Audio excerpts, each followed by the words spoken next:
Alright, g'day guys. It's Monday afternoon, 5th of October. We're out in the boat. Gonna drop the 2 cray pots that I prepped up yesterday out here now. And just trying to find some ground. Just got to the edge of the reef, sitting in about 13 metres of water. So, just here is some of the reef, bit of the reef there. On the side scan you can see the reef to the right hand side of me, sand to the left. So there's a nice little crevice there. So the idea here is I'm going to want to drop the pots on the west side of this reef, just on the edge of the sand, as close as I can to the reef. Hopefully they get snagged. And then fingers crossed we'll come out tomorrow or the day after, pull the pots, hopefully get some crayfish. So there's a little bit of fluffy weed, nice little lump there, bigger lump coming up. So ideally I kind of want to drop my pot sort of about sort of there on top of that sort of flat rock where it's a bit weedy. There's a nice cave there actually, so we might actually mark that. And I won't, unfortunately I won't show you the coordinates to it, but you get the idea. The idea is get out here, sound around a bit, use the contour lines to get a rough idea of the depth changes, find them, use your sounder to find the reef, then try and find some decent bommies or caves, and then try and drop your pots as close to that as safely as possible, because you don't want to get them snagged up. There's nothing worse. So we'll bait them up, we'll get them ready. It is really windy at the moment. It's a bloody blowing southerly. So I'll turn around, I'll get the pots ready, then I'll turn around, I'll go back up that spot, and then I will drop the first pot on the west side of that lump, and then I'll continue heading around for a bit, and I'll try and find another good lump not too far away and drop the second pot on that, and then we'll come out and check them out, and fingers crossed there's some crays. If not, we'll just keep prospecting, and I'll continue to check areas that I know, the reef ledges, the depth changes, and try and find some crayfish. So I've got about a month really until we get the serious white run, when the crays molt their shells and they start heading west to go and breed. So being out here a bit early, I don't expect to get too greater captures, maybe a couple of crays here and there. This is just more to prospect and find some new ground, get the pots soaked. So once the pots are in the water, the first sort of, I don't know, 3 or 4 days, they'll bubble as they soak up water and air out sort of thing. The crays don't seem to like that too much, and they'll wait, and you won't normally get too many in your pots for the first few days, but we'll give it a shot anyway. So I haven't brought out too much bait. It's just to sort of find some ground, get the pots in, get them soaking, get a bit of bait in them, and then we'll come out again in a couple of days, pull them, rebait them, and try a bit harder then, because that's when they'll have had a chance to soak. So we'll get the bait in and we'll go from there. All right, just managed to split the tuna heads. They're not going to fit in the basket. That's all right. Knife. Just chop the stomach out of it. That bit can go in there, and the head can go in there. Beautiful.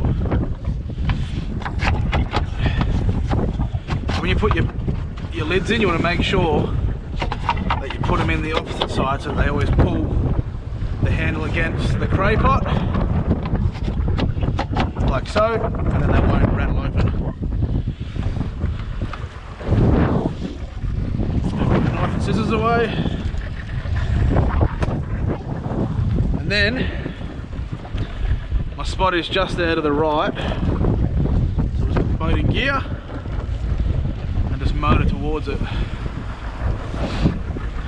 It's a seagull. How are you, buddy? Just don't poo on me. Hey, you can land up there, mate, have a rest. Go on, have a land. Nah, change your mind. Alright, so as we head in towards it, I'll just go across the top of the reef.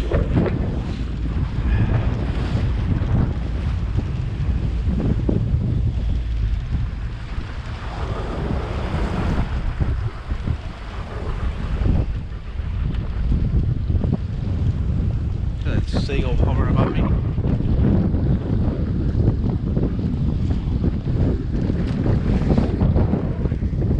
Alright. Just starting to come up to it now, there we go. There's that reef ledge.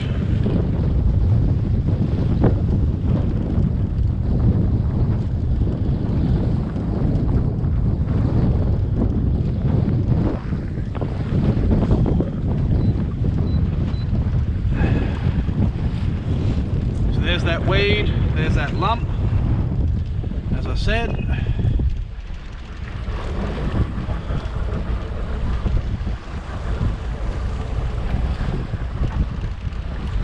There's the cave, big cave. Alright.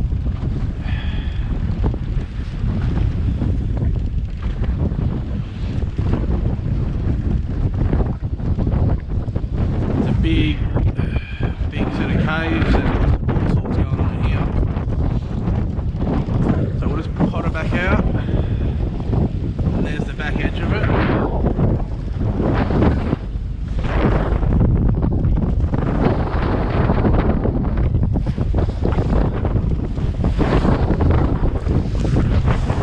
So that lump comes up to about 9 metres.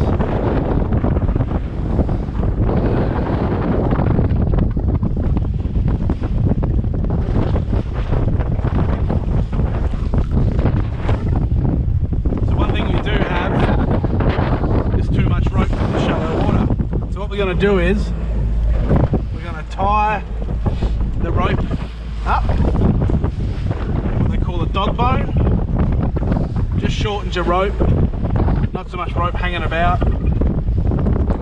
We'll quickly do that.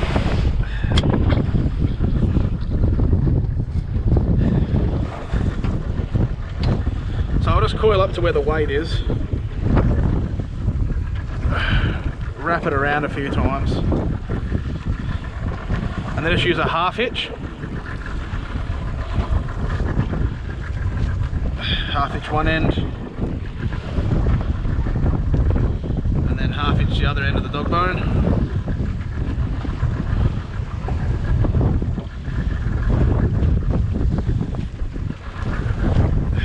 And then just do one more.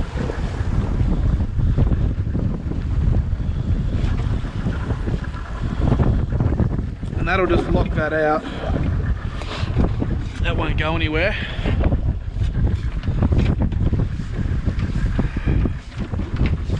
Because I won't need to have 25 metres of rope floating around out here. Alright. It's recoiled a bit nicely. Alright, so we've just drifted past it a bit. So we'll just turn around. Now ideally, the weather could have played a bit nicer, like it was forecasted to, but that's fishing. What I might actually do is drop my second rod on the back of this lump, just sort of in here.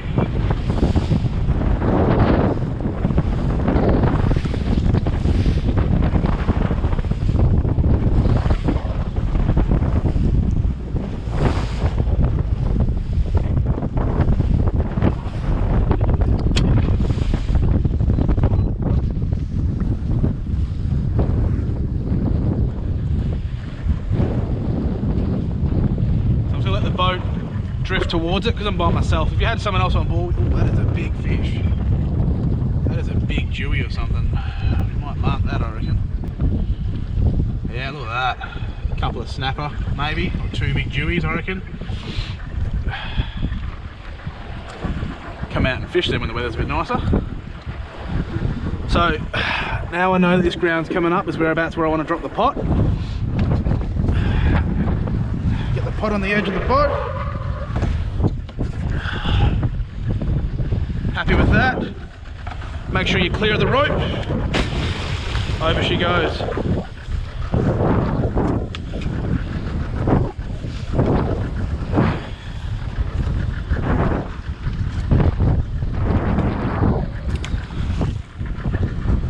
And then that will land about there in front of this lump and cave. She's sitting there. hopefully catch some crays. Now we're going to bait up the second pot and dump that on the back of this lump, and then we get to go home, get out of this terrible wind. So let's get that done.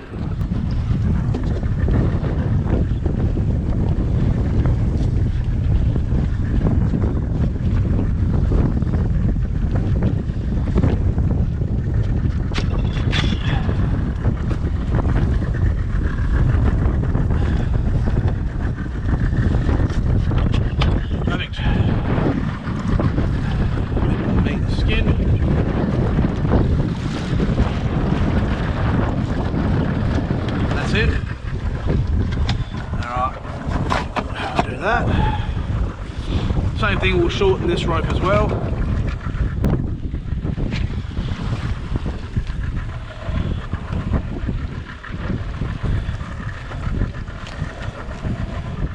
Alright, so that rope's dog boned. 2, 3,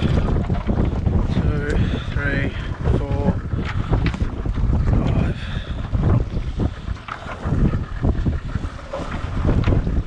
6, 7, 8, 9, 10, 12. Plenty of rope.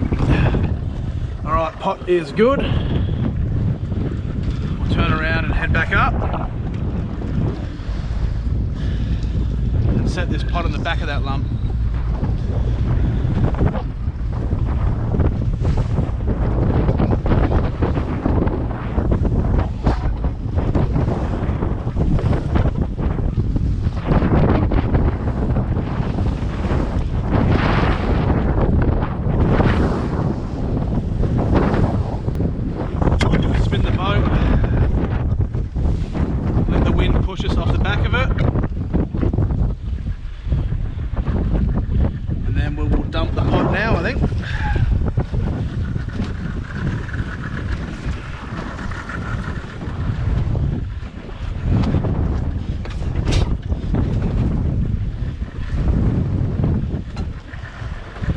Bit lumpy there, we'll wait. We'll just come off the edge of that. That slightly flatter stuff. Yep. Over she goes.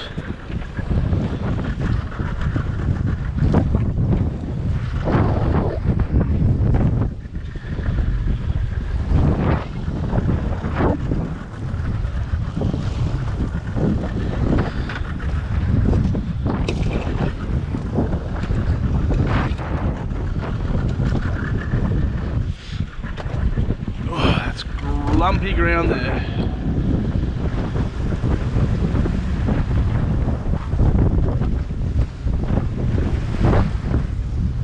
Two pots, one on the front of the lump, one on the back of the lump. Let's go home.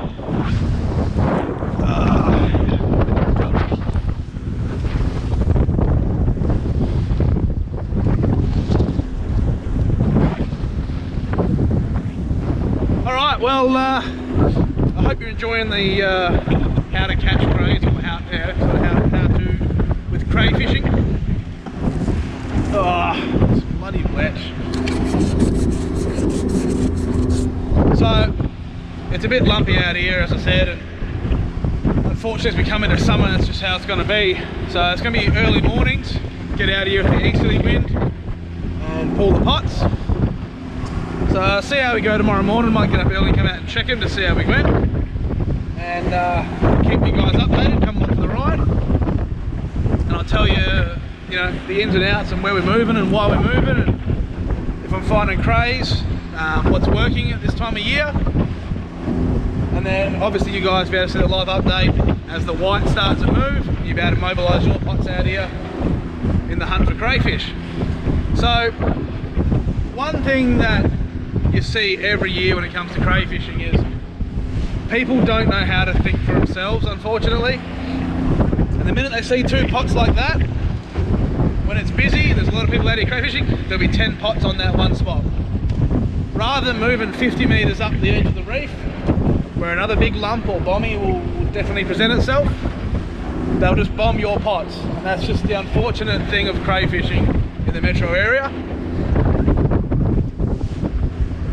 The problem with that is you then limit every person on that spot to catching crayfish, and You risk tangles, you risk rope tangles, you risk getting your ropes caught in someone's prop, losing your pots, etc, etc. It's not a good practice. There's so much ocean out here, there's so much reef, and there's so many crays that you do not need to bomb on someone else's pots. Now, I'm not saying you can't fish near people, that's fine, just don't drop your pot 10 meters away from theirs. Give it a bit of space, move up the ledge, find another area to fish. It's not hard to do, and it's easy enough that on any sounder you can find the edges of reef where it turns into sand, or you can find big bommies, and then you just sort of fish those areas. You're not always going to catch crayfish, that's just part of it. Especially this time of year, it's a bit early. Once they've molted their shell, they turn to the whites and they start their migration, then pretty much everyone catches crayfish unless you're really missing the mark. But these early crays can be a bit more hard to find, but we'll see how we go. And yeah, so next time you see me, we'll be pulling those pots, and fingers crossed we can get some crays. See you then.